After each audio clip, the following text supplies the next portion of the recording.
আসসালামু আলাইকুম আমার ভাই এবং বোনেরা। তো কেমন আছো তোমরা? আশা করি আল্লাহর রহমতে অনেকটাই ভালো আছো। আল্লাহর রহমতে আর তোমাদের ভালোবাসায় আমি অনেকটাই ভালো আছি। সত্যি বলতে অপরাধী গল্পের প্রথম পর্বটা শুরু কইরা দেই। আপন ভাতিজিকে দর্শন করার ব্যাপারটা ধামা চাপা দিয়ে বিছানায় গা হেলিয়ে দিয়েছে কবির। বেশ হালকা লাগছে, অনেকদিন ধরে মেয়েটার উপর নজর ছিল, বেশ আকর্ষণীয় দেহ মেয়েটার। যাক, আজকে তাহলে শেষ হলো অপেক্ষা। ভাবতে ভাবতে ঘুম চলে আসছে তার। বাহিরে তুমুল জ্বরের মধ্যে হাতে দড়ি নিয়ে মাঠের দিকে যাচ্ছে তরিন। পরিবারের আপন মানুষদের সামনে চাচার কাছে তার ইজ্জত হারিয়েছে সে। তার মা দেখেছে, মামিও দেখছে, কিন্তু কেউ বাধা দিইনি কেন। কাঁদতে কাঁদতে পাগলের মতো ছুটছে, পিছন থেকে কাঁদতে কাঁদতে বুড়ি নানিও আসছে। নানি বলছে, তরিন থামো, ওরে পাগলামি করিস না। কিন্তু তরিন থামছে না। মাঠের মাঝে গাছটার কাছে গিয়ে একটা চিৎকার দেয় তরিন। পিছন থেকে আসা নানি কাছে এসে তিনিও একটা চিৎকার দেয়। একটা ছেলে উল্টোভাবে ঝুলছে, ঠিকভাবে দেখা যাচ্ছে না। তখনই বাস পড়ার শব্দ হয়ে চারদিকে বাসের আলো ছড়িয়ে পড়ে।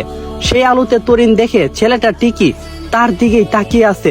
তরিন ভয়ে পালানোর চেষ্টা করে, কিন্তু তার পা যেন মাটিতে জমে গেছে।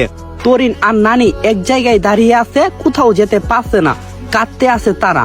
বাজের আলো চলে যেতেই তরিন খেয়াল করে সেখানে কেউ নেই। তরিন ভাবলো তার মনের ভুল। তখন পিছন থেকে কেউ বলল, এখানে এত রাতে কি? তরিন আর তরিনের নানি পিছনে থাকায় সেই ছেলেটি ঠিকই তাদের পিছনে। দেখেই তরিন আর তরিনের নানির জায়গায় জ্ঞান হারায়। যখন তরিনের জ্ঞান ফিরে তখন দেখতে পাই তারা একটা বাসার সামনে আছে, সামনে আলো জ্বলছে, তার পাশে ছেলেটা বসে আছে। ছেলেটা বলল, উঠছেন তাহলে? তরিন বলল, কে আপনি আর এখানে কেন এনেছেন? ছেলেটা বলল, আমি গ্রামে একটা কাজে এসেছি, আপনি জ্ঞান হারিয়েছেন তাই এখানে নিয়ে এলাম। তরিন বলল, আমার সাথে তো নানিও ছিল, তাহলে নানি কোথায়? ছেলেটা বলল, তিনি অন্য রুমে ঘুমাচ্ছেন, আর চিন্তার কোনো কারণ নাই, তার আগে জ্ঞান ফিরে এসেছে। তরিন বলল, ও। ছেলেটা বলল, বললেন না তো কেন এত রাতে আপনি দড়ি নিয়ে ওইখানটায় গিয়েছিলেন? তরিন বলল, আমার এই জীবন রেখে কি লাভ? ছেলেটা বলল, এমন কি হয়েছে যে আপনি আপনার জীবনটাই রাখতে চান না? তখন তরিন বলতে শুরু করলো, অনেক আগ থেকে আমার চাচা নজর ছিল আমার উপর। চাচা আমাকে চেয়েছিলেন। যখন আমি এসব জানতে পারি তখন আমাকে তারা ঘরে আটকে আর কিছু বলতে পারছে না। তরিন শুধু পাগলের মতো কান্না করছে। ছেলেটার আর বুঝার বাকি রইল না যে তার সাথে কি হয়েছে। ছেলেটা তার হাত মুঠিবদ্ধ করে। ছেলেটা বলল, অপরাধ কি আপনি করছেন? তরিন বলল, না। ছেলেটা বলল, তাহলে আপনি কেন মরবেন? তখন তরিন বলল, ওদের ক্ষতি কে করবে? ছেলেটা বলল, আপনি যান, এখন ঘুমিয়ে পড়ুন, অনেক রাত। তরিন কোনো কিছুই বলছে না, শুয়ে আছে। একটা অপরিচিত ছেলে তার সামনে, কিন্তু তার বই হচ্ছে না, কারণ হারাবার মতো যে তার কাছে কিছুই নেই। তরুণ ঘুমিয়ে পড়তেই ছেলেটা একটা লম্বা ব্যাগ নিয়ে বের হয়ে যায়। অন্যদিকে ঘুম থেকে উঠে যায় কবির।